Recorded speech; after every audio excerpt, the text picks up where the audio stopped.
교통경찰의 밤, 건너가세요 편, 히가시노 게이고.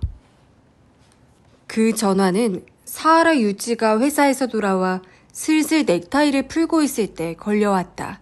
나오미인가 했지만 그렇다고 하기에는 약간 이른 시간이다. 넥타이를 손에 든 채 수화기를 들고 나지막한 소리로 네? 라고만 대답했다. 여보세요? 사하라 씨 댁입니까? 약간 허스키한 느낌의 그리 젊지 않은 남자 목소리였다. 귀에 익은 목소리는 아니다. 네, 그런데요. 저는 마에무라라는 사람입니다. 실은 땡땡 경찰서 교통과에서 연락처를 알려주셨는데요. 네? 혹시 라는 생각이 머릿속을 스쳤다. 이번 일은 참으로 죄송합니다. 차는 저희 쪽에서 수리해드리겠습니다. 잘 아는 정비회사가 있으니까 거기에 맡겨주시면 괜찮을 겁니다. 잠깐만요. 마에무라 씨라고 하셨죠? 그러니까 지금 제 차에 흠집을 낸 분이세요? 네, 그렇습니다. 정말 죄송합니다. 남자의 목소리는 더욱더 힘없이 떨려서 말끝이 꺼져버릴 것 같았다. 이게 웬 떡이야? 라고 유진은 생각했다. 거의 포기한 일이었다. 흠집이 난 차는 여자친구 나오미도 영 타기 싫은 눈치여서 요즘 같은 때 그야말로 큰 타격이었지만 몇만엔의 지출을 각오했다. 그런데 가해자가 제 발로 나타나다니 이건 감사한 일이다. 유진은 수화기를 살짝 귀에서 떼고 호흡을 가다듬었다. 내심 환호했지만 그런 기미를 상대방에게 눈치채이는 건 신경질 난다. 우선 굵은 한숨부터 내쉬고 잔뜩 짜증이 난 소리로 퉁명스럽게 내뱉었다. 왜 좀 더 일찍 연락하지 않았습니까? 죄송합니다. 이래저래 일이 바빠서 그만.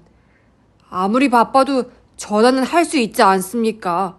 그래서 땡땡 경찰서에는 가셨었군요. 네, 다녀왔습니다. 사이토라는 주임 형사님께 크게 혼이 났습니다. 고소하다 라고 유진은 마음속으로 혀를 쏙 내밀었다. 그 사이토라는 형사에게는 유지도 된통 잔소리를 들었다. 전화로 사과해봤자 별 수 없지 않습니까? 일단 이쪽으로 나와주셔야죠. 그야 당연히 사과드리러 찾아뵐 생각입니다. 그래서 말인데요. 댁이 어디신지. 아니요. 집으로 오시는 건 곤란하고요. 근처 카페에서 만나시죠. 유진은 장소와 일시를 일방적으로 정해주었다. 교통사고와 관련된 일은 최대한 콧대 높게 나가야 이긴다고 알고 있었다. 특히 이번 일은 이쪽이 피해자다. 괜히 배려해주고 말고 할 것도 없다. 그러면 그때 정비회사 직원도 데리고 갈까요? 아니요, 됐습니다. 차는 진즉에 수리하려고 맡겼습니다. 그러니까 이번에 만나면 청구서를 전해드릴게요. 그래도 괜찮죠? 네, 알겠습니다. 일단 그쪽 연락처도 좀 알려주시죠. 자택과 직장 둘 다 이야기해주세요. 직장 전화번호는 땡땡입니다. 이건 직통이에요. 자택은 땡땡땡이고 팩스는 땡땡입니다. 집에 팩스용 전화까지 따로 놓은 걸 보면 경제적으로는 여유가 있는 모양이다. 유진은 한결 마음이 놓였다. 가해자 중에는 수리비가 너무 많이 든다고 불평하는 사람들이 있다고 들었다. 그럼 다음 주에 만나는 걸로 하죠. 네. 정말 죄송합니다. 이만 실례하겠습니다. 마에무라라고 이름을 밝힌 그 남자는 전화기 너머에서 무릎이라도 꿇은 거 아닌가 싶을 만큼 처음부터 끝까지 공손한 말투였다. 유진은 수화기를 내려놓자마자 저도 모르게 야호! 하고 손가락을 딱 튕겼다. 그리고 다시 수화기를 들고 나오미에게 이 기쁜 소식을 알려주려고 버튼을 꾹꾹 눌렀다. 연말 연시 연휴 기간에 유진은 그야말로 기분이 최고였다. 나오미와 단둘이 스키 여행을 다녀왔고 이어서 1월 2일부터는 그녀의 아파트에서 내내 함께 지냈던 것이다. 나오미는 여름에 만난 직장인으로 몇 차례 관계는 가졌지만 함께 여행하고 그녀의 집에서 머문 것은 처음이었다. 3일 아침 침대에서 눈을 떴을 때 이 여자라면 결혼해도 괜찮지 않을까? 라고 콧날이 오뚝한 옆 얼굴을 바라보며 생각했다. 유지도 올해 29이다. 웹 서비스 회사에서 근무하고 있지만 직장에는 이 사람이다 싶은 여자가 없었다. 이윽고 잠이 깬 나오미가 커튼 틈새로 바깥 풍경을 바라보더니 깜짝 놀라 소리를 질렀다. 와, 저거 봐. 엄청 쌓였어. 꼭 스키장 같아. 그렇게 많이 내렸어? 유지도 창가에 서서 바깥을 내려다보니 아닌 게 아니라 건물마다 지붕이 새하얗고 도로는 연갈색 셔벗 상태였다. 어젯밤부터 가랑눈이 내려 쌓인다는 건 알고 있었다. 그나마 설 연휴라서 다행이다. 평일에 이렇게 내렸다가는 난리가 났을걸. 사람들이 모두 집 안에서 텔레비전이라도 보고 있는 듯 도시 전체가 쥐죽은 듯 고요했다. 점심때가 다 되도록 침대에서 뒹굴뒹굴하다가 아침 겸 점심을 먹고 나자 나오미는 새해 첫 참배를 가자고 했다. 유지는 눈이 휘둥그레졌다. 아무리 눈이 내렸어도 거기는 사람이 엄청 몰렸을 텐데. 유명한 절에 가려고 하니까 사람들에 치이는 거야. 별로 알려지지 않은 한적한 곳으로 가자. 응, 드라이브 하는 셈 치고, 응? 나오미가 자꾸만 졸라댔다. 이 눈 속에 나가자고? 너무 멋있잖아. 스키장에도 가는데. 이 정도면 오히려 쉬운 편이지. 참네, 못 말리겠네. 귀찮아 죽을 것 같았지만 유지는 여자친구의 소원을 들어주기로 했다. 2시 넘어서 집을 나와 두 사람은 좁은 길을 따라 걸었다. 차 한 대가 겨우 지나갈 정도의 비좁은 도로다. 나오미의 원룸에는 주차장이 없었다. 유지의 차는 조금 떨어진 곳에 노상 주차를 해두었다. 눈을 밟는 사락사락 소리가 귓가에 기분 좋게 울렸다. 도로가 약간 넓어진 곳에 유지의 차가 있었다. 건물과 마찬가지로 차 지붕에도 두툼하게 눈이 쌓였다. 아이쿠, 눈사람이 됐잖아. 유지는 쓴 웃음을 지으며 차 문을 열었다. 그때 나오미가 아! 하고 소리를 질렀다. 왜 그래? 이거 진짜 심한데? 그녀는 차 오른쪽 뒷부분을 가리키고 있었다. 그곳을 보자마자 유지도 헉 하고 입이 떡 벌어졌다. 미등은 깨졌고 차체에는 길게 긁힌 흠집이 났다. 어제는 없었던 것들이다. 제기랄, 차를 쳐놓고 그냥 가버렸어? 유지는 입을 악물며 주위를 둘러보았다. 그래봤자 차를 망가뜨린 범인이 근처에 있을 리 없다. 새해부터 웬일이야. 얼른 경찰에 신고해. 괜히 번거롭기만 하고 됐어. 포기하고 그냥 가자. 이걸 타고 간다고? 나오미는 팔짱을 끼더니 차의 흠집을 곁눈질로 쳐다보았다. 입가가 삐뚤음해져 있었다. 별로 눈에 띄지도 않잖아. 싫어. 절에 갈 마음도 싹 가셔버렸어 나. 여기에 차를 세워도 된다고 한 건 나오미 너였잖아. 어머, 지금 내 탓이라는 거야? 나오미의 눈이 치켜 올라갔다. 그런 얘기가 아니지. 흠집이 난 건 내 차야. 좀 딱하게 생각해주면 안 돼? 딱하게 생각하지 물론. 그래서 내가 경찰에 신고하라고 했잖아. 어차피 범인은 잡지도 못해. 신고했다가 결국 범인도 못 잡고 분통을 터뜨리는 친구들이 한둘이 아니었어. 그거야 모르는 일이지. 경찰이 잡아줄 수도 있잖아. 그때 신고할 걸 그랬다고 나중에 후회도 난 몰라. 나오미는 얼굴을 획 돌렸다. 호흡이 거칠어진 것을 코에서 나오는 하얀 숨으로 알 수 있었다. 유지는 턱을 문지르면서 다시 한번 주위를 둘러보았다. 담배 자동 판매기가 있고 그 옆에 공중전화가 있었다. 아, 참 미치겠네. 내뱉듯이 말하고 공중전화를 향해 걸어갔다. 난 집에 올라가 있을게. 나오미가 말했지만 유진은 뒤돌아보지 않았다. 112에 신고하고 잠시 뒤에 근처 파출소에서 경찰이 나왔다. 사정을 설명했더니 순찰차를 타고 경찰서까지 가자고 했다. 유진은 눈을 동그랗게 떴다. 여기서 현장 검진 같은 것도 안 해요? 교통과가 지금 눈코 뜰 새 없이 바쁩니다. 눈까지 쏟아져서 오늘은 아침부터 사고가 끊이질 않네요. 실은 접촉사고 뺑소니 정도로 일일이 출동할 수는 없는 상황입니다. 목에 갈색 머플러를 두른 초로의 경찰이 딱하다는 듯이 말했다. 유진은 한숨을 내쉬었다. 이래서야 분통을 터뜨리던 친구들과 똑같은 신세가 될 것 같았다. 경찰서 대기실에서 30여 분을 기다린 끝에 겨우 차례가 돌아왔다. 사이토라는 네모난 얼굴에 중년 경찰이 담당이었다. 유지가 한바탕 설명을 했더니 사이토는 얼굴을 잔뜩 찌푸렸다. 당신 말이지. 그 길이 주차 금지라는 거 몰랐습니까? 아니요. 알고는 있었는데 제 친구가 다들 거기에 차를 세우니까 괜찮다고 해서요. 글쎄, 그 차들이 다 주차 위반이에요. 잠깐만 생각해봐도 뻔히 알 텐데 그럼 비좁은 도로를 주차장처럼 써서는 안 된다는 거. 솔직히 말해서 약간 긁히더라도 그건 접자득이에요.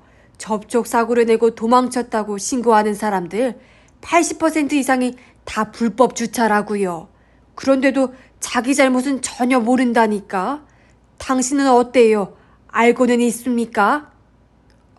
네, 알고 있습니다. 죄송합니다. 유진은 머리를 숙였다. 마음속에서는 왜 내가 이런 사과를 해야 하는가 하고 분노가 소용돌이쳤다. 어이, 진짜로 반성하기는 한 겁니까? 사이토는 서류에 뭔가 써넣으면서 중얼중얼 계속 잔소리를 했다. 아이, 거봐, 내 말이 딱 맞잖아. 유진은 머릿속에서 원망스럽게 나오미의 얼굴을 떠올렸다. 역시 경찰에 신고하지 말았어야 한다. 설마 주차 위반 딱지까지 떼진 않겠지만 이런 잔소리를 들어야 하다니 진짜 어이가 없다. 게다가 가해자를 찾아낼 가능성은 한없이 희박하다. 앞으로는 주차 금지라고 표시된 장소에는 절대 세우시면 안 됩니다. 운전면허 딸 때 그런 거 다 배웠지 않습니까? 사고 증명 수속을 마친 뒤에도 사이토는 깐족깐족 잔소리를 늘어놓았다. 새해 연휴가 끝나자마자 유진은 차를 정비업체로 끌고 갔다. 견적이 5, 6만 엔이나 나왔다. 최대한 저렴하게 좀 해주세요. 그냥 겉만 멀쩡하면 되니까. 유진은 정비업체 담당자에게 누누이 부탁했다. 연말 보너스는 거의 다 써버리고 이제 얼마 남지도 않았다. 나오미는 그 뒤로 만나지 못했다.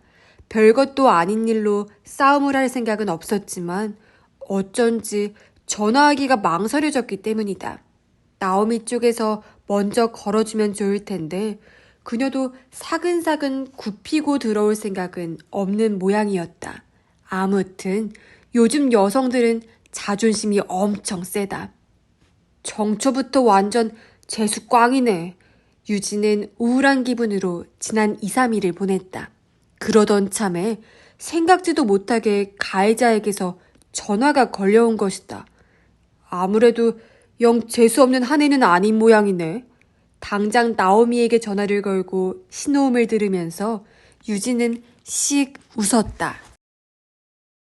일부러 약속 시간보다 5분쯤 늦게 나갔더니 안쪽 테이블에 30대 중반의 남자가 앉아 있었다. 옆에 의자에는 큼직한 흰색 종이 가방이 보였다. 그게 전화로 약속한 표식이다.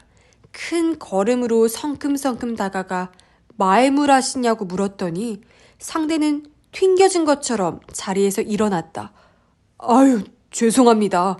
사흘 하시죠? 이렇게 나오시게 해서 정말 죄송합니다. 마에무라가 연거푸 머리를 숙이는 것도 무시하고 유지는 의자에 앉았다. 그리고 새삼 상대를 관찰했다. 키도 작고 어깨는 구부정하다.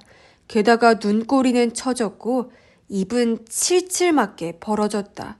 어디서 어떻게 봐도 단정한 풍모라고 하기는 어려웠다. 유지가 커피를 주문한 뒤 마에무라는 명함을 꺼내 내밀었다. 유지는 손끝으로 명함을 집어 들여다보았다. 그 순간 하고 유지의 눈이 큼지막해졌다. 주식회사 마에무라 제작소 기술부장 마에무라 도시키. 마에무라 제작소? 그러면 마에무라 사장님의... 네. 사장님이 저의 큰아버지세요. 집안에 대해 물어본 것이 흐뭇했는지 구부정한 어깨의 작은 남자가 하얀 이를 내보였다. 마에무라 제작소는 공작 기계 분야의 중견 회사자. 유지가 다니는 회사와도 업무상 관련이 있을 터였다. 유지도 명함을 꺼내 내밀었다. 아유, 이 회사에 다니시는군요. 이것 참, 저희가 항상 이런저런 도움을 받고 있죠. 마에무라가 기업가의 얼굴이 되어서 말했다. 이어서 그는 옆에 종이 가방을 들어 유지 쪽으로 내밀었다. 이건 변변찮지만 받아주십시오. 안을 들여다보니 고급스러운 보자기로 감싼 유명 백화점 상품이었다. 네, 고맙습니다. 사양할 이유는 없다고 유지는 생각했다. 이 정도의 위로 선물은 당연하다. 자칫 상대의 페이스에 말려들까봐 유지는 최대한 무표정한 얼굴로 안주머니에서 봉투를 꺼냈다. 이번에 나온 수리비예요. 그러자 마에무라는 다시 등을 꼿꼿이 세웠다. 잠깐 살펴봐도 되겠죠? 마에무라는 공손한 손놀림으로 봉투를 들고 안에서 청구서를 꺼냈다. 유진은 남자의 얼굴빛을 슬쩍 살펴봤지만 별다른 변화는 없는 것 같았다. 10만 엔이군요. 마에무라가 한숨을 섞어 말했다. 자세히 살펴보니까 예상보다 심각한 중상이었대요. 이것저것 교체해야 할 부품도 있어서 결국 비용이 그만큼 나왔다고 하더라고요. 저도 모르게 변명처럼 길게 늘어놓은 것은 사실 약간 뒤가 캥겼기 때문이다. 이번에 흠집이 난 부분만 수리했다면 실제로는 5, 6만 엔이면 끝날 일이었다. 하지만 마에무라가 자진해서 나타난 직후에 유지는 정비업체에 연락해 전부터 미심쩍었던 부분까지 모두 다 수리해달라고 했던 것이다. 이 청구서에는 그 수리비도 포함되었다. 뭔가 불만을 제기할지도 모른다고 내심 조마조마했는데 마에무라는 이해한다는 듯이 고개를 주걱거렸다. 그렇습니까? 솔직히 이 정도면 좋죠. 좀 더 많이 들 거라고 생각했는데 이건 당장 내일이라도 입금하도록 하겠습니다. 보험 처리로 하실 거예요? 아니요. 이 정도면 어설피 보험은 쓰지 않는 게 좋아요. 실은 제가 아직 무사고 무위반입니다. 보험료 할인율도 최고 등급이죠. 그런데 지금 보험을 쓰면 내년부터는 할인율이 뚝 떨어질 거예요. 즉, 수리비는 자기 지갑을 털어서 내겠다는 얘기다. 유지는 내심 안도했다. 설마 그럴 일은 없겠지만 혹시라도 보험 담당자가 수리 내용에 대해 이의를 제기하면 일이 귀찮아진다. 무사고 무위반인 분이 남의 차를 치고 그냥 달아나다니 대체 어떻게 된 겁니까? 미운 소리를 해주고 유지는 커피를 마셨다. 그야말로 간단히 이쪽 요구를 들어주는 바람에 심리적으로 여유가 생긴 것이다. 지고 달아났다. 말하자면 그런 이야기가 되겠네요. 마에무라는 얼굴을 쓱쓱 비볐다. 범죄자 취급을 당한 것이 불쾌했는지도 모른다. 아무튼 그날 아침은 너무 다급했습니다. 지름길을 찾아 일부러 그 길로 들어갔는데 도로가 좁아서 사하라시 차 옆을 지날 때 깜빡 닿아버렸죠. 특히나 그날은 눈이 많이 내려서 타이어가 슬슬 미끄러졌어요. 도로폭이 조금만 더 넓었다면 별 문제가 없었겠지만 그 좁은 곳에 주차해준 차까지 있으면 아주 힘들어져요. 아무래도 노상에 주차한 너도 책임이 있다는 뜻인 것 같았다. 유진은 한쪽 뺨을 치켜 올리며 코웃음을 쳤다. 잠깐 세워뒀을 뿐이에요. 노골적으로 불쾌한 목소리를 내자 그 즉시 마에무라는 어깨를 움츠렸다. 네, 알고 있습니다. 잠깐 세워놓는 것쯤은 누구나 다 하니까요. 물론 사하라 씨에게는 아무런 책임도 없습니다. 다만 뭐랄까, 현재 도로 상황을 한시바삐 어떻게 좀 해주었으면 하는 마음이 들어서요. 유진은 남은 커피를 마셨다. 이 남자의 끈끈한 말투를 듣고 있자니 속이 느글거렸다. 청구서도 건네줬고 더 이상 이런 곳에 오래 앉아 있을 필요는 없다. 수리비는 되도록 빨리 입금해 주셨으면 합니다. 자, 그럼 이만. 유지는 커피 계산서를 남겨둔 채 자리에서 일어났다. 그런 유지의 등짝에 마에무라의 말이 날아왔다. 네. 다음에 또 뵙죠. 유지는 순간적으로 발을 멈췄지만 다시 걸음을 옮겼다. 다음에 또 뵙죠라고? 당신을 또 볼 일은 이제 2번 다시 없을 텐데요. 라는 말은 목구멍 속으로 꿀꺽 삼켰다. 집에 돌아와 마에무라가 건네준 종이 가방을 열어보니 고급 브랜디가 들어있었다. 그날 밤 유지는 술병의 3분의 1쯤을 비웠다. 향기로운 술이었다. 유지가 다시 마에무라를 만난 건 그로부터 일주일쯤 지나서였다. 퇴근길 지하철 안에서 그가 불쑥 말을 건네온 것이다. 분비는 승객들 틈을 헤치고 마에무라는 유지 옆으로 다가왔다. 여기서 또 뵙네요. 지난번에는 제가 실례가 많았습니다. 힘겹게 손잡이에 매달린 자세로 그는 인사말을 늘어놓았다. 저야말로 실례했습니다. 근데 항상 이 지하철을 이용하세요? 아니요. 오늘은 거래처와 상담할 게 있어서 거기 다녀오는 길입니다. 그나저나 참 이렇게 우연히 만나기도 하네요. 네. 정말 우연인가? 하는 생각이 머릿속을 스쳤지만 유진은 그것을 얼른 지워버렸다. 두 사람의 입장을 생각한다면 오히려 마에무라 쪽에서 자신을 피하고 싶을 것이다. 그 뒤로 차 상태는 좀 어떻습니까? 네, 괜찮습니다. 덕분에. 그래요? 다행이네요. 범퍼도 깨졌던 모양이던데. 정말 죄송합니다. 유진은 애매하게 고개를 끄덕였다. 범퍼에 대한 이야기는 정비업체에서 들었을 것이다. 범퍼에 살짝 금이 간 건 사실이지만 그건 이번 일이 나기 전에 생긴 것이다. 마에무라가 그걸 알아챈 건가? 알면서도 모르는 척 하는 것 같기도 하고 그런 건 전혀 모르는 것 같기도 했다. 뭔가 종잡을 수 없는 사람이라고 유진은 생각했다. 사하라 씨는 다음 역에서 환승이시죠? 잠시 조용히 있다가 마에무라가 물었다. 그렇다고 대답하자 그는 흐뭇한 듯 실눈을 뜨며 웃었다. 그럼 차라도 한잔 하실까요? 아니요. 오늘은 제가 다른 약속이 있어서요. 물론 거짓말이다. 이런 사람과 마주하고 차를 마셔봤자 아무 재미도 없다. 그래요? 이거 섭섭하네요. 마에무라는 순순히 물러섰다. 그날 밤 나오미에게서 전화가 걸려왔다. 차도 무사히 수리했겠다. 둘 사이는 원래대로 회복되었다. 그녀는 곧 다가올 사흘 연휴의 일정을 상의하자고 했다. 우리 스키 타러 가자. 응? 가까운 데라도 괜찮으니까. 그건 어렵다고 했잖아. 지금 예약하려고 해봤자 죄다 꽉 차서 안 된다니까. 유진은 미간을 찌푸렸다.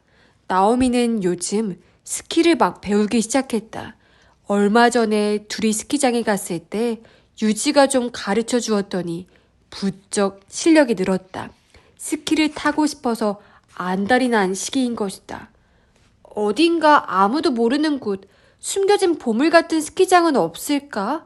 좀 찾아봐. 유명한 곳이 아니라도 괜찮다니까. 아니, 그런 데를 내가 어떻게 찾아. 다들 눈에 불을 켜고 그런 곳만 찾고 있는데. 그냥 당일치기로 다녀올 수밖에 없어. 꼭두 새벽부터 일어나 고속도로 정체에 시달려가면서. 게다가 갤렌데는 러시아워 지하철처럼 사람들로 꽉 차서 리프트 한번 타려면 1시간은 줄을 서야 될 거고. 미리 질리게 하는 말만 골라가면서 하지 말고 어떻게든 방법을 좀 찾아봐. 노력은 해보겠는데 아마 어려울 거야. 유진은 말과는 달리 그런 노력을 할 생각 따위 없었다. 소용없을 게 뻔하기 때문이다. 그나저나 요즘 뭔가 좀 이상한 낌새가 느껴지는데 자기는 그런 거 없었어? 뭐? 이상한 낌새라니. 유진은 당황해서 되물었다.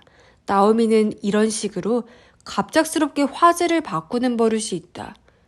글쎄 뭐랄까 누군가 나를 꼭 지켜보는 듯한 느낌이 들어. 그야 지켜보겠지 회사 남자들이. 너무 짧은 스커트는 좀 생각해볼 문제야. 그런 거 아니래도 회사에는 그런 스커트 입고 가지도 않아. 근데 분명 누군가 나를 지켜보고 있어. 이건 직감이야. 아, 그러셔. 그게 바로 자의식 과잉이라는 거야. 라는 말은 입 밖에 내지 않았다. 글쎄, 나는 그런 낌새 같은 건 느낀 적이 없어. 우리 회사에는 여직원이 거의 없으니까. 오히려 자기가 흘끔흘끔 쳐다보겠지. 아무튼 그건 됐고 스키장 좀 어떻게든 해봐. 갑자기 화제가 되돌아왔다. 너무 기대하진 마. 라고 유진은 다짐을 했다. 다음 날 집에 돌아오는 길에 또다시 마에무라와 마주쳤다. 어제와 똑같은 지하철 안이었다. 유진은 잽싸게 못 본 척 고개를 돌렸지만 마에무라가 연거푸 인사를 건네는 바람에 더 이상 무시할 수도 없었다. 아유, 자주 뵙게 되네요. 사하라 씨는 항상 이 지하철을 타시는 모양이죠. 아유, 뭐 항상 탄다기보다는 오늘도 어딘가 들렀다 오시는 길이에요? 그렇죠. 단골 거래처와 상의할 게 좀 있어서요. 어제와 똑같은 소리라고 유진은 생각했다. 말 붙이기 어려운 분위기를 만들려고 유진은 손에 든 신문을 골똘히 읽는 척했다. 하지만 환승역이 다가오자 마에무라는 어제와 똑같이 차나 한잔 하자고 말했다. 유지도 어제와 똑같이 거짓말을 둘러대며 거절했지만 마에무라는 오늘은 순순히 물러서지 않았다. 어휴, 잠깐이라도 좀 안 될까요? 실은 제가 부탁드리고 싶은 게 있어요. 네? 부탁이요? 유진은 눈빛에 강한 경계심을 담고 그 키 작은 남자를 내려다보았다. 뭡니까? 사하라 씨, 스키 타실지요? 아, 네, 조금 타는데. 어떻게 그런 것까지 알고 있는지. 의아한 눈빛으로 바라보자 마에무라는 실실 웃으면서 말했다. 아니, 차에 스키 가방을 싣고 다니시잖아요. 그래서 알았죠. 아, 네.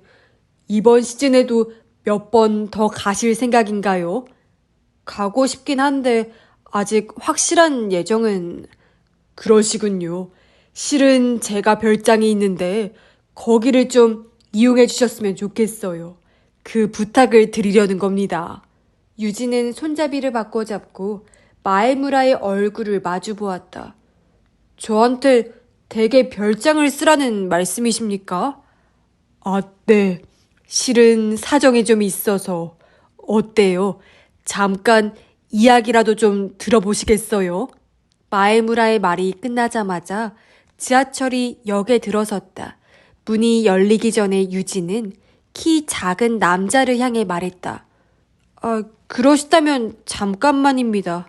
마에무라는 빙긋이 하얀 이를 내보였다. 두 사람은 역 앞에 있는 카운터뿐인 카페로 갔다. 마에무라는 신슈 쪽에 있다는 마에무라가의 별장에 대해 이야기하기 시작했다. 마에무라 제작소 사장인 그의 큰아버지 소유의 별장이라고 했다. 실은 다음 달에 거기서 일가 친척들 모임이 있는데 한 가지 큰 걱정거리가 생겼습니다. 그게 뭔가 하면 벌써 몇 달째 가본 적이 없어서 별장 안이 어떤 상태인지 짐작도 안 가는 겁니다. 설마 그렇게 심한 상태는 아니겠지만 역시 직접 가보지 않고서는 불안하죠. 그래서 이번 모임 전에 누구든 2, 3일 거기 가서 지내주면 환기도 되고 좋지 않겠느냐는 이야기가 나왔어요. 여기저기 적당한 사람을 찾고 있던 참입니다. 한마디로 그 별장의 환기 담당자를 구하신단 건가요? 네, 신뢰되는 부탁인 줄은 알지만 좀채 적당한 사람을 찾을 수가 없어서요. 마에무라는 뒷목을 긁적이며 말했다. 근데 그 별장이 아주 괜찮은 곳이에요. 차로 20분 거리에 스키장도 있고 대중적인 별장지가 아니니까 사람들로 붐비지도 않고요. 아주 조용한 곳입니다. 하지만 너무 멀지 않나요? 거기까지 가는 것만으로도 힘이 들 것 같은데요. 유진은 별로 내키지 않는다는 태도를 취하기로 했다. 하지만 마음속으로는 그리 나쁜 이야기가 아니라고 계산기를 두드려보고 있었다. 일단 생각을 좀 해보세요. 그 별장에 가는 건 언제라도 괜찮습니다. 아차, 2주일 안에 언제라도. 2주일 아니라면 사흘 연휴와 겹치는 일정이다. 이제 남은 문제는 나오미가 이 제안을 어떻게 받아들이느냐는 것뿐이다. 네, 알겠습니다. 그렇게까지 말씀하시니 저도 한번 생각은 해보죠. 하지만 원하는 대로 해드릴 수 있을지 어떨지 아직은 모르겠네요. 네, 잘 부탁드립니다. 마에무라는 굳이 의자에서 일어나 정중히 머리를 숙였다. 집에 돌아와 나오미에게 전화로 사정을 이야기했더니 그녀는 예상 밖으로 반색을 했다. 우와, 이건 엄청 큰 행운이잖아. 별장에서 숙박하고 스키도 탈 수 있다니 진짜 꿈만 같다. 이번 접촉 사고는 완전히 우리 운이 좋았던 거네. 그럼 오케이 해도 될까? 당연하지. 우리가 가겠다고 빨리 말해. 어물거리다가 다른 사람이 가로채가면 안 되잖아. 그럴 일은 없을 테지만. 그래, 얼른 이야기할게. 전화를 끊고 즉시 마에무라의 집에 다시 걸었다. 신호음이 7번 울린 뒤에 마에무라가 전화를 받았다. 다른 가족은 없는 건가? 하고 유진은 한순간 의아하게 생각했다. 별장에 갈 수 있다고 대답하자 마에무라는 과장스러울 만큼 안도하는 소리를 냈다. 아휴, 다행이네요. 거절하시면 어떻게 해야 하나 걱정하던 참이었는데. 마에무라 씨라면 발이 넓으셔서 다른 사람도 얼마든지 구하실 수 있을 텐데요. 아니요. 이건 꼭 사하라 씨에게 맡기고 싶었거든요. 정말 잘 됐네요. 자세한 건 나중에 연락하겠다는 마에무라의 말에 유진은 그럼 기다리겠다고 대답하고 수화기를 내려놓았다. 하지만 순간 뭔가 불길한 예감이 가슴속을 스쳤다. 이건 꼭 사하라 씨에게 맡기고 싶었다. 그 말이 묘하게 마음에 걸렸던 것이다. 너무 깊이 생각할 거 없어. 이상한 생각을 떨쳐버리려고 유진은 일부러 명랑한 곡으로 콧노래를 불렀다. 사흘 연휴의 첫째 날은 맑음, 드라이브를 하기에 최상의 날씨였다. 역시나 도로는 곳곳이 정체되었지만 이제부터 누리게 될 즐거움을 생각하면 약간의 고생은 참을 수 있었다. 평소에는 금세 토라져서 툴툴거리던 나오미도 오늘은 옆에서 기분 좋게 카 스테레오의 테이프를 바꿔주고 있었다. 주호 고속도로를 빠져나와 국도를 북쪽으로 달렸다. 마에무라가 보내준 지도를 들여다보며 2시간쯤 달리자 본격적으로 흰 눈이 덮인 경치가 펼쳐졌다. 우와, 멋있어. 드디어 스키장에 왔다는 실감이 나네. 나오미는 점점 더 신이 나서 와, 감탄사를 연발했다. 중간쯤까지는 다른 스키객이나 고속버스와 나란히 달렸지만 이윽고 유지에 참한 주요 도로를 벗어났다. 마에무라의 별장은 대중적인 관광지와는 한참 떨어져 있었다. 그것이 두 사람에게 뭔지 모를 우월감을 안겨주었다. 도로가 점점 좁아지고 나중에는 구불구불한 산길로 바뀌었다. 가드레일이 없는 곳도 있었다. 눈길 운전에는 제법 익숙해졌지만 유지는 신중하게 핸들을 감았다. 뭔가 으스스한 곳이네. 길을 잘못 든 거 아니야? 나오미가 불안한 목소리를 냈다. 괜찮아. 잘못 들어올 만한 길도 없었어. 그리고 좁은 길이 계속 이어진다고 그 사람이 준 지도에도 적혀 있잖아. 그대로 한참 올라갔더니 작은 Y자로가 나타났다. 지도에 표시된 길 쪽으로 들어갔다. 숲을 빠져나가자 널찍하게 개간한 평지가 있고 북유럽풍의 건물이 모습을 드러냈다.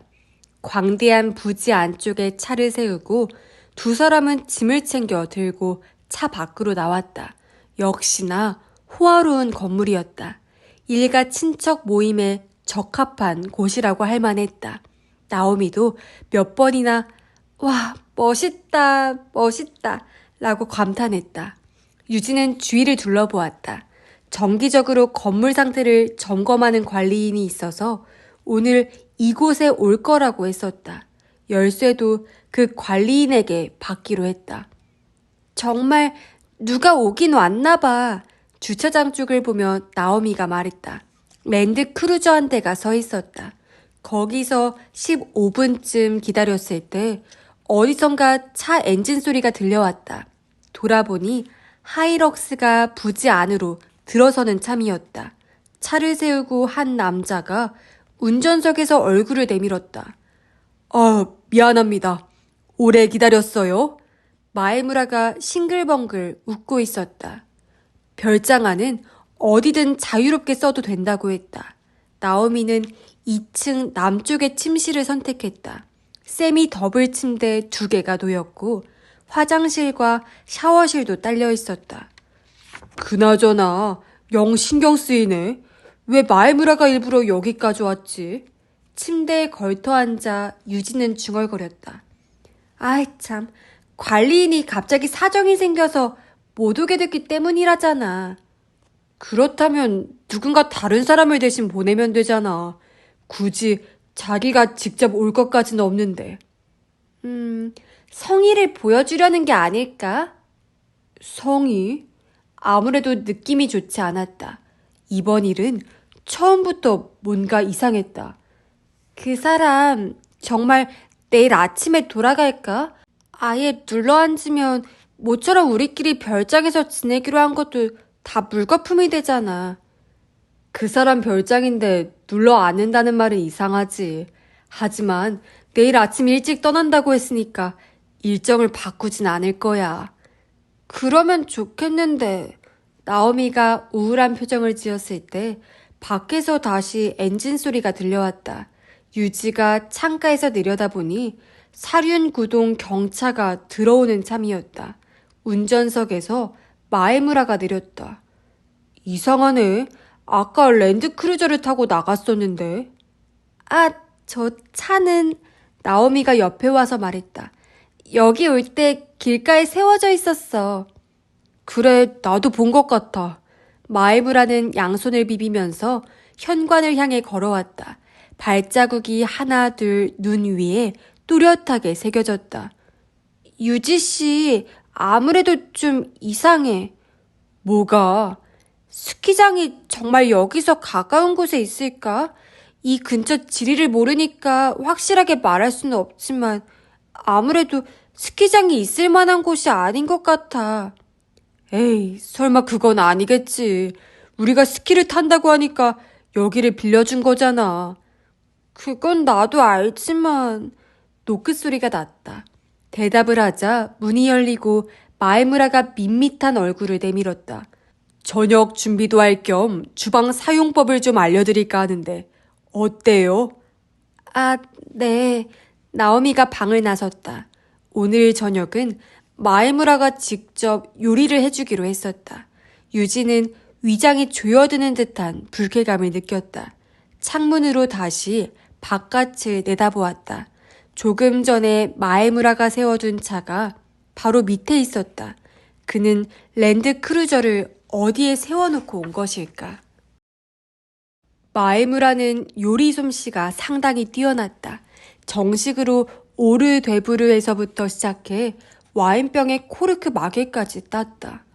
와, 너무 잘하셔서 깜짝 놀랐어요. 전문 셰프 같으셔요. 함께 주방에 있었던 나오미는 마에무라의 요리 솜씨에 감탄한 모습이었다. 아유, 오래전부터 요리하는 걸 좋아해서 프랑스인 셰프에게 직접 배운 적도 있습니다. 하지만 재능이 없다면서 더 이상 가르쳐 주질 않더군요. 겸손해 하면서도 나름대로 요리에는 자신이 있다는 말투였다. 마에무라 씨는 결혼하셨습니까? 유지는 내내 마음에 걸렸던 것을 직접 물어보았다. 마에무라는 포크를 든 손을 멈추고 유지의 눈을 똑바로 쳐다보았다. 아, 네, 결혼했습니다. 자녀분은요? 그러자 마에무라는 한 차례 시선을 떨궜다가 다시 유지를 빤히 쳐다보았다. 아이는 없습니다. 그러시군요. 유지는 고개를 숙이고 접시의 음식을 입에 넣었다. 마에무라의 시선이 마음에 걸렸기 때문이다. 그러면 오늘은 부인이 댁에 혼자 계시겠네요. 나오미의 말에 마에무라는 잠시 틈을 두고 대답했다. 아니요. 아내는 지금 몸이 아파서 병원에 입원 중입니다. 유지는 흠칫 얼굴을 들었다. 어디가 안 좋으신데요? 마에무라는 곧바로 대답하지 않고 자신의 잔에 와인을 따르더니 단숨에 반 정도를 비웠다. 그리고 오른손 검지로 자신의 관자놀이를 가리켰다. 여기. 유지는 저도 모르게 헉 하는 소리를 흘렸다. 머리가 안 좋아요. 그래서 정신병원에 가 있습니다. 입원한 지 이제 2주일 됐군요. 유지는 대답할 말을 잃었다. 그릇 달그락거리는 소리를 내고 있던 나오미도 손을 딱 멈췄다. 아차, 시덥지 않은 이야기를 해버렸네요. 자, 어서 드세요. 마에무라는 두 사람의 잔에도 와인을 따라주었다. 유지는 한 모금 마시고 다시 요리에 집중하기로 했다. 그나저나 참 부럽습니다. 이런 아름다운 여성분과 교제하시다니 머지않아 결혼하시겠지요. 마에무라는 조용히 식사할 생각은 없는 모양이다. 별 수 없이 유지는 고개를 숙인 채 대답했다. 아직은 잘 모르겠습니다. 결혼을 하실 거라면 빨리 하시는 게 좋아요. 나이 들어 결혼하면 좋지 않거든요. 아이는 젊을 때 낳아야지 안 그러면 두고두고 고생할 수 있으니까요. 유지가 얼굴을 들자 마에무라는 몇 번이나 고개를 끄덕였다. 마에무라 씨는 일부러 아이를 안 낳으신 건가요? 나오미가 물었다. 마에무라는 웃으면서 고개를 저었다. 아, 그건 아니에요. 결국 신께서 허락해 주시지 않았다고 할까? 우리에게 아이는 어울리지 않는다고 생각하셨는지도 모르죠. 남에게 설명한다기보다 자기 자신을 이해시키려는 듯한 말투였다. 실례지만 결혼이 상당히 늦으셨던 건가요? 나오미가 다시 물었다. 34살 때였으니까 일반적으로 보자면 늦다고 할 수 있겠죠. 그래서 좀 더 젊을 때 아이를 낳지 않은 걸 후회하시는 거군요. 유지의 말에 마에무라는 쓴 웃음을 지으며 손을 내저었다. 그건 우리 얘기가 아니에요. 우리는 더 일찍 결혼했더라도 아이를 얻지 못했을 거예요. 제가 한 말은 좀 이른 시기에 아이를 낳으면 설령 불행한 일이 생기더라도 다시 시도해 볼 수 있다는 얘기입니다. 불행한 일이요? 아, 제 친구 중에 그런 사람이 있거든요. 최근에 불행한 일을 겪은 사람이요. 마에무라는 잔을 비우고 다시 와인을 따랐다. 그리고 말을 이어갔다. 아이가 죽었어요. 그 친구의 아이가. 뭔가가 유지의 가슴을 쿡 찌르고 들어온 듯한 느낌이 들었다. 그 친구도 결혼이 상당히 늦었죠. 네, 분명 저와 비슷한 나이에 결혼했을 겁니다. 하지만 그쪽도 아이가 좀째 생기지 않았어요. 몸이 안 좋은 게 아닌가 하고 부부가 나란히 병원에도 찾아다녔으니까요. 마에무라의 담담한 목소리가 주방 안에 울렸다. 왜 이런 이야기를 하는 건가 하고 유진은 의아했다. 그런데 2년 만에 덜컥 임신을 한 거예요. 얼마나 좋았는지.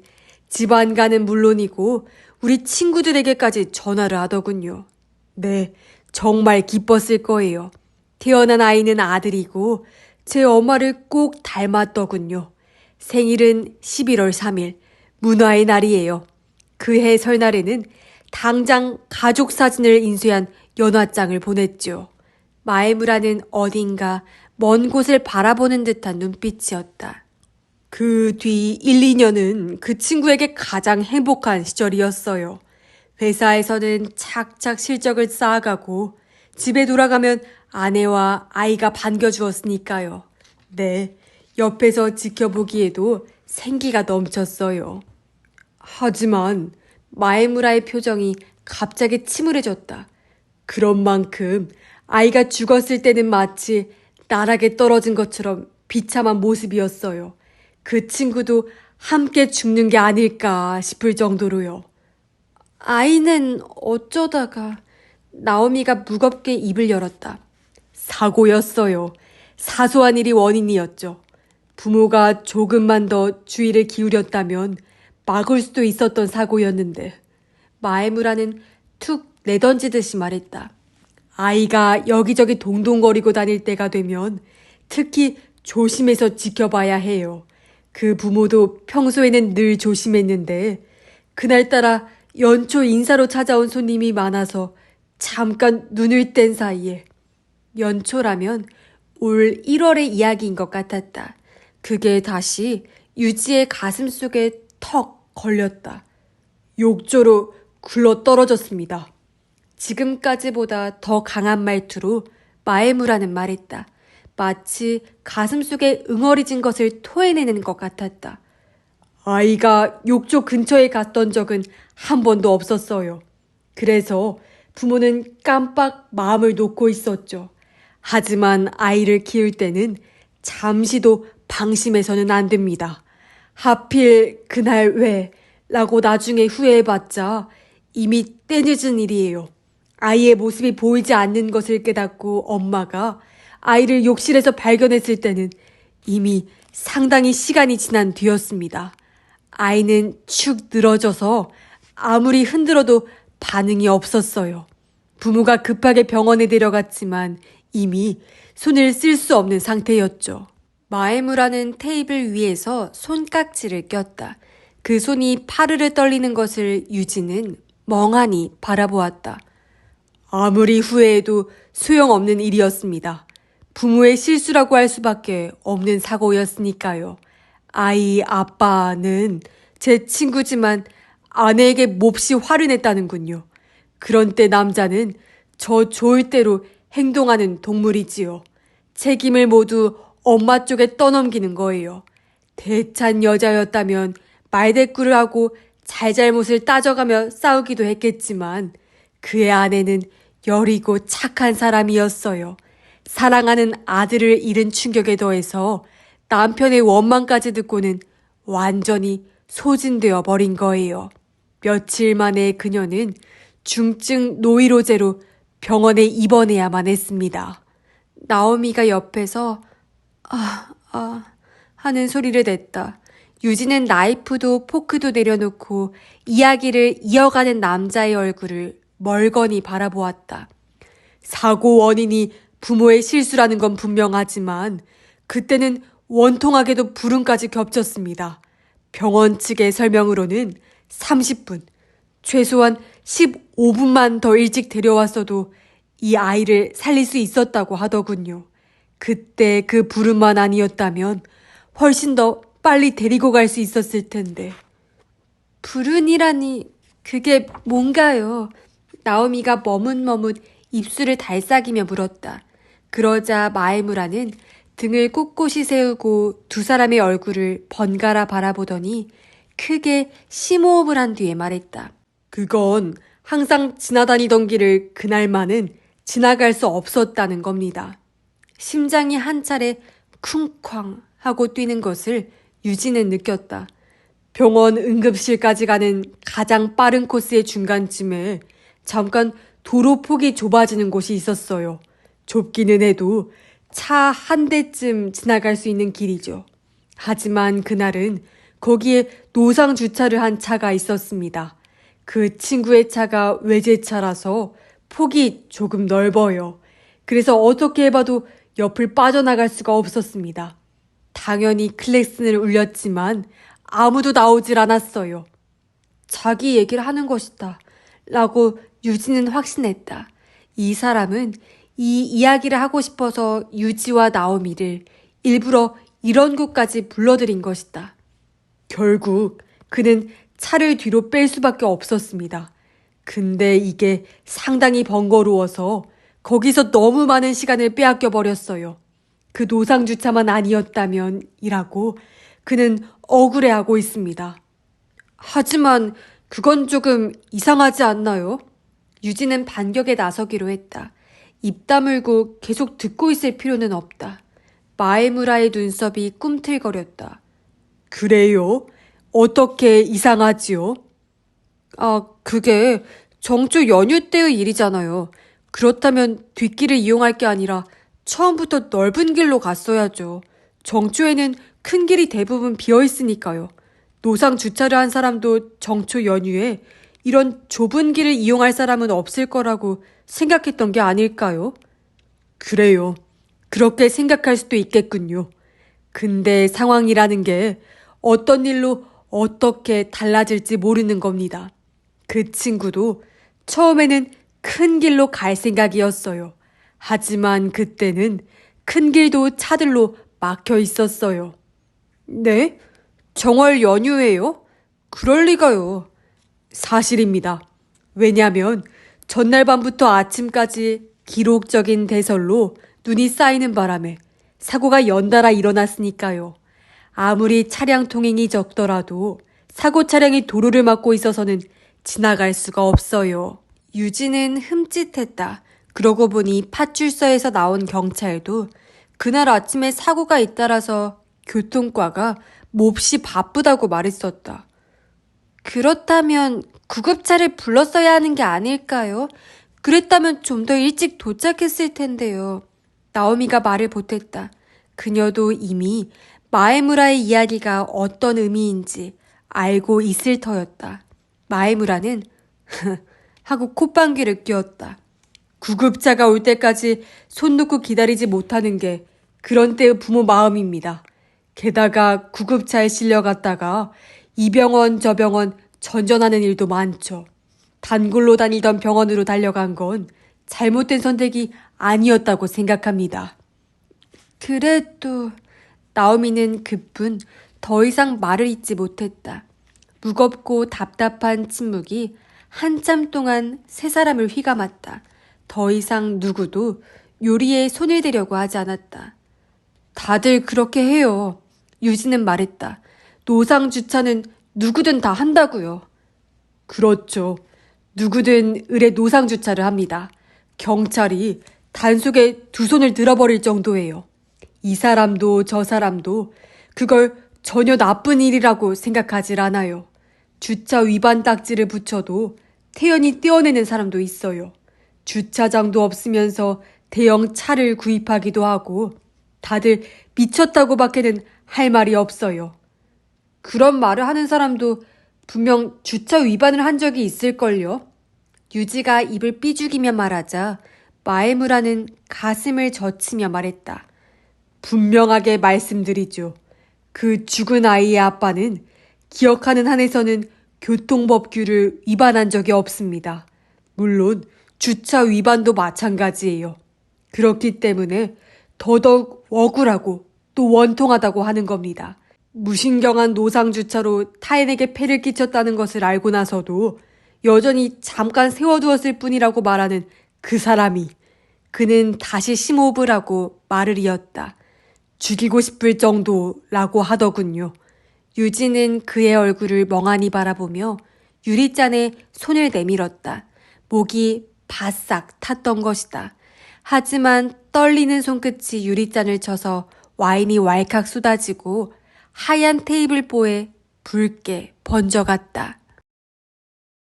2층 방으로 돌아오자마자 유진은 나오미에게 짐을 챙기라고 말했다. 지금 당장 이곳을 나갈 생각이었다. 내일 아침에 가면 안 돼? 안 돼. 그 사람이 뭔가 꾸미고 있는 게 틀림없어. 아이의 복수를 하려는 거야. 유진은 가방을 가져와 난폭하게 옷가지 등을 쑤셔 넣었다. 아니, 왜 우리한테 복수를 해? 기껏해야 노상 주차를 한 것뿐인데? 그 사람한테 그렇게 말해봐.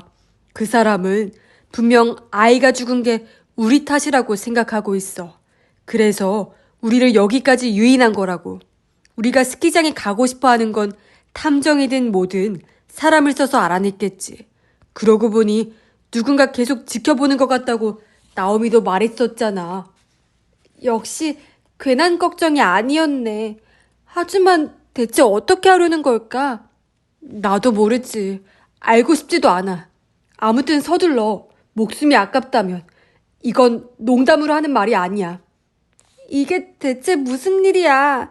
나오미는 입을 삐죽거리며 울먹이는 얼굴로 짐을 꾸리기 시작했다. 밤 11시가 넘은 시각에 두 사람은 방을 나왔다.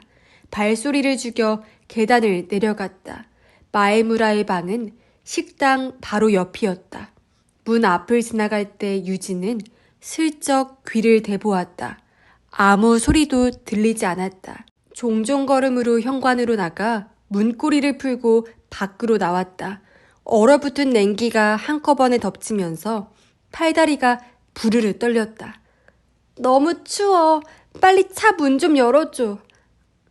알았어. 차에 올라타자마자 시동을 걸었다. 이런 추위에는 잠시 공회전이 필요하다. 엔진 소리 때문에 마에무라가 눈치를 챈다고 해도 상관없다. 갑자기 덮치기라도 하면 즉시 출발해서 달아나면 된다. 엔진 회전수가 진정되기를 기다리면서 유진은 마에무라가 대체 왜 이런 장소를 선택했을까 하고 생각했다. 복수를 하려면 인적 없는 한적한 곳이 필요했던 건가? 그러고 보니 여기까지 오는 도로는 요즘 같은 겨울철에는 어떤 차도 올라오지 않는다고 했었다. 그야말로 밀폐된 공간인 것이다. 어서 탈출하자. 유진은 사이드 브레이크를 풀었다. 낮에 올라온 길을 조심조심 되돌아갔다. 둘 다 멍하니 침묵에 빠졌다. 나오미는 턱을 괜 채 전조등 불빛이 비추는 앞쪽을 바라보고 있었다. 노래라도 좀 틀어봐. 소리가 없으니까 어째 더 으스스하다. 유지의 말에 나오미는 내키지 않는 기색으로 옆에 있던 테이프를 카세트에 밀어 넣었다. 낮 동안에 질리도록 들었던 노래가 스피커에서 흘러나왔다. 저기, 나오미가 머뭇머뭇 입을 열었다. 객관적으로 생각해보면 역시 우리가 잘못한 걸까? 골치 아픈 얘기를 꺼내는구나 하고 유진은 내심 혀를 찼다. 우리에게 잘못이 없다는 건 아니다. 하지만 이렇게까지 비난받을 일은 아니라고 생각하는 것이다. 우연히 그렇게 된 거야. 그는 말했다. 아무렇지도 않게 주차 위반을 하는 사람이라면 하늘에 별만큼 많아. 마에무라처럼 특별한 경우와 연결된 게 우연히 우리였던 것뿐이라고. 재수가 없었던 거야. 불운이라는 게 바로 이런 거지. 그러고 보니 그 사람도 불운이라고 했어. 그 길에 노상 주차를 한 차가 있었던 게. 제발 그런 식으로 말하지 마. 유지가 날카롭게 내뱉자 나오미는 조개처럼 입을 딱 다물었다. 차 안은 다시 숨이 막힐 듯한 침묵에 휘감겼다. 별장을 나와 10분쯤 지났을 무렵 돌연 눈앞에 검은 물체가 나타났다. 유지는 충돌 직전에 가까스로 브레이크를 밟았다. 산 쪽에 대고 큼직한 차가 서 있었다. 아! 하고 나오미가 작게 외쳤다. 저거 랜드크루저야. 그래, 맞네. 좁은 길의 반 이상을 차지하고 서 있어서 유지의 차가 지나갈 수 있을지 어떨지 애매한 도로폭이었다. 게다가 반대측에는 가드레일도 없다. 절벽 같은 급경사면 저 아래는 깊은 암흑에 휩싸여 있었다. 그렇군. 결국 이런 짓을 하려던 거였어. 뭐야, 혼자서 고개를 끄덕거리고 무섭잖아. 그 사람 우리가 한밤중에 빠져나갈 거라고 예상했던 거야. 아니, 상황을 그렇게 끌고 갔다고 하는 게 맞겠지. 그러고는 여기를 랜드크루저로 막아놓은 거라고. 노상주차가 얼마나 큰 피해를 끼치는지 우리한테 깨닫게 해주려는 모양이지. 유지의 설명에 나오미는 입이 떡 벌어졌다. 어이가 없네. 그러려고 우리를 이런 곳까지 유인했다는 거야? 무슨 어린애도 아니고 말로 해도 다 알아들을 텐데. 그나저나 난감하네. 저 노상주차 때문에 피해를 보게 된 건 사실이야. 어떡하지? 다시 돌아갈까? 바보냐? 그런 곳에 다시 돌아가는 건 절대 사양하겠어. 내가 어떻게든 해볼게. 유진은 핸들을 돌리며 천천히 엑셀을 밟았다. 괜찮겠어? 나오미는 걱정스러운 얼굴이었다. 내 운전 실력을 좀 믿어봐. 이건 아슬아슬하게 지나갈 수 있어. 랜드크루저에 부딪히건 말건 내가 알게 뭐야. 유진은 차를 슬금슬금 앞으로 내밀었다. 실제로 도로폭은 아슬아슬했다. 사이드미러가 랜드크루저에 닿으려고 해서 창 밖으로 손을 내밀어 안으로 접었다. 조심해. 이쪽은 진짜 여유가 없어. 창문으로 아래를 내려다보면서 나오미가 가느다란 소리를 냈다. 알아. 이런 식으로 살살 가면 지나갈 수 있다니까. 유지가 그렇게 말했을 때였다.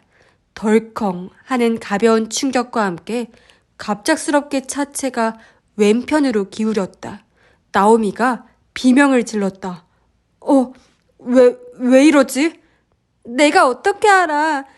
창문 내리고 바깥쪽 좀 살펴봐. 나오미는 파워 윈도를 내리고 멈칫멈칫 얼굴을 내밀었다. 다음 순간 그녀는 눈을 희번덕거렸다. 큰일 났어. 이쪽 흙이 무너지고 뒷바퀴가 빠졌어. 뭐라고? 온몸에서 땀이 쏟아졌다.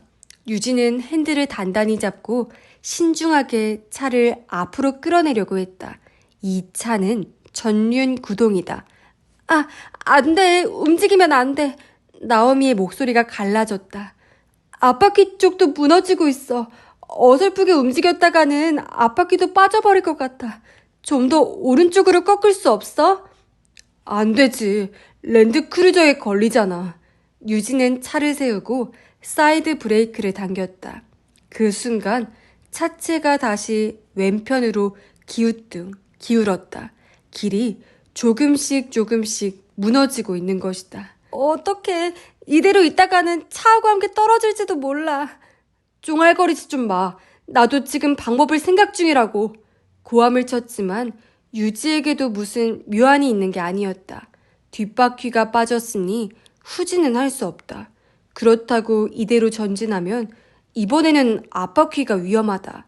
문을 열고 일단 차 밖으로 탈출하고 싶지만 오른쪽 문은 랜드크루저에 막혀 열리지 않고 왼쪽 문 밑은 절벽이다. 자기 어떻게든 좀 해봐. 나오미가 유지의 어깨를 흔들었다. 유지는 나오미의 손을 급히 뿌리쳤다. 움직이지 마. 차가 흔들리잖아. 그래도 나오미는 두 손으로 얼굴을 가려버렸다.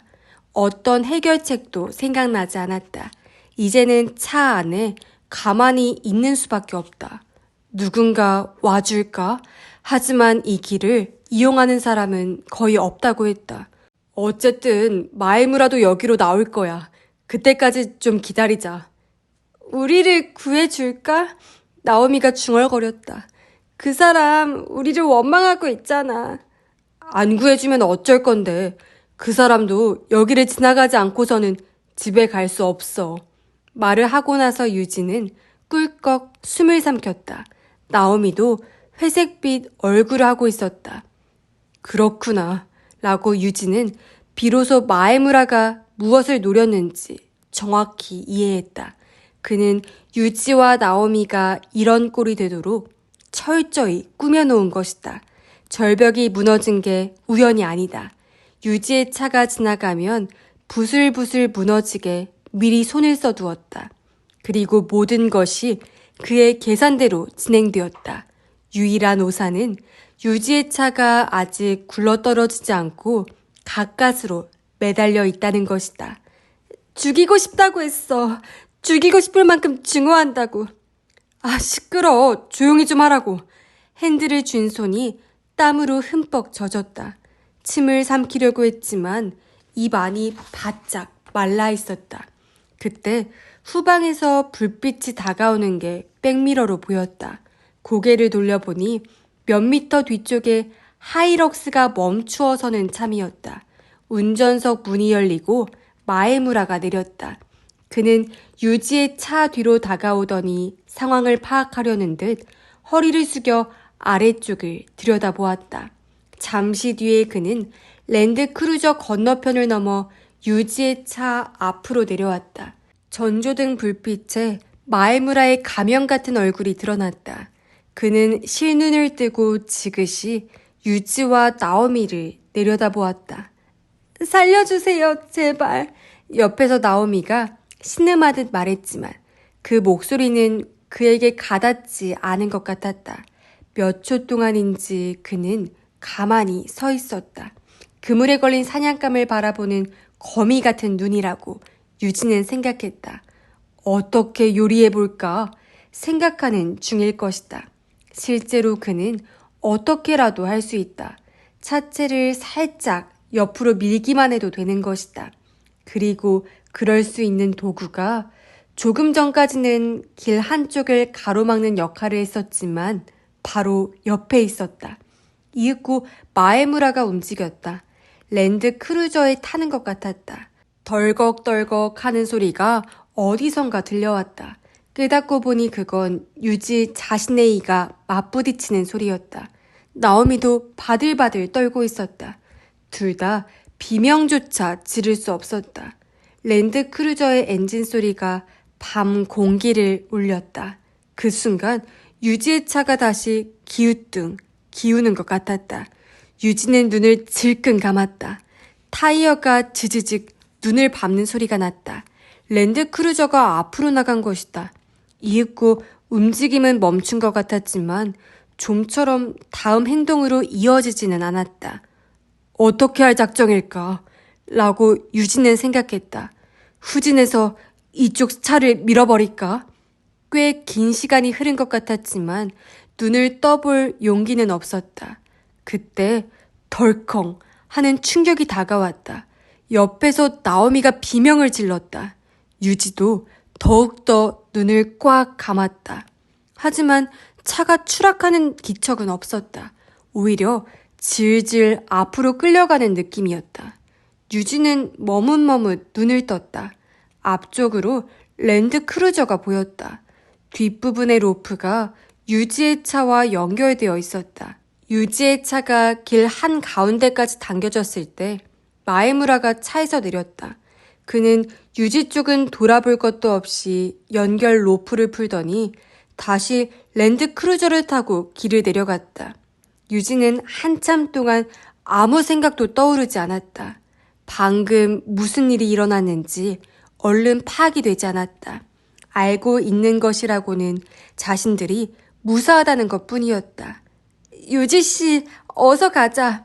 이윽고 나오미가 말했지만 그녀도 아직 멍하니 꿈을 꾸는 듯한 얼굴이었다.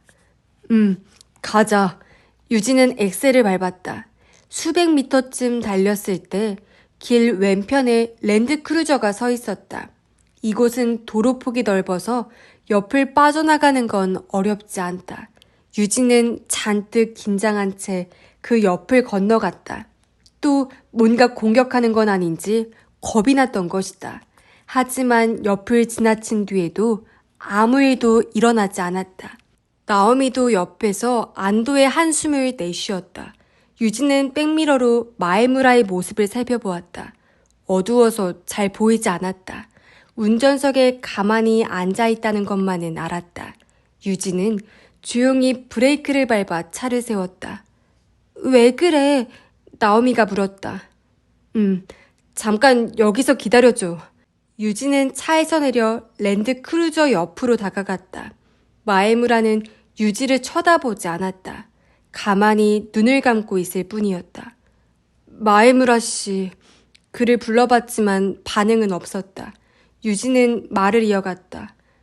정말 죄송합니다. 노상주차, 제가 진심으로 사과드립니다. 그래도 마에무라는 꼼짝도 하지 않았지만 10여 초가 지난 뒤 눈을 감은 채 말했다. 어서 가봐. 유진은 깊숙이 머리를 숙이고 차로 돌아왔다. 무슨 일이냐고 나오미가 물었지만 유진은 아니 그냥 이라고만 대답했다.